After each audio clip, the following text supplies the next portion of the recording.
दोस्तों, आज हम जानने वाले हैं भ्रंशन के बारे में। तो अगर आपको वीडियो पसंद आए तो वीडियो को लाइक कीजिए और चैनल पर पहली बार है तो चैनल को सब्सक्राइब जरूर कर लीजिए। तो ये सभी परीक्षाओं की दृष्टि से महत्वपूर्ण टॉपिक है भ्रंशन।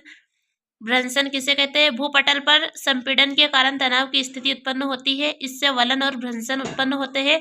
आंतरिक बलों के कारण क्षैतिज हलचलें उत्पन्न होती है, जिनसे शैली में चटकने या दरारें पड़ जाती है।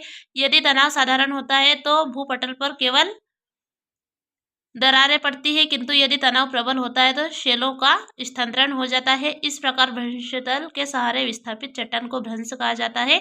इस प्रकार भ्रंश वहाँ विभंग है जिसके सहारे चट्टानें अपेक्षित रूप से स्थानांतरित हो जाती है। भ्रंशन के प्रकार जानेंगे। किंड्स ऑफ फॉल्ट्स।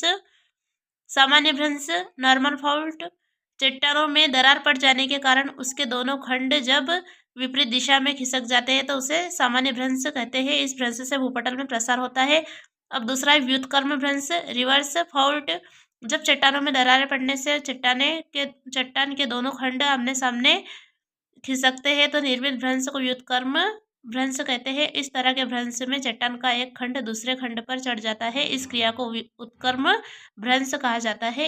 इस आधार पर व्युत्क्रम भ्रंश को उत्क्रम भ्रंश भी कहा जाता है। इनमें कागारों का निर्माण होता है, जैसे पश्चिमी घाट कगार, विंध्यन कगार क्षेत्र में लटकती घाटियां एवं जलप्रपातों का विकास। इससे धरातलीय विस्तार पहले की तुलना में घट जाता है।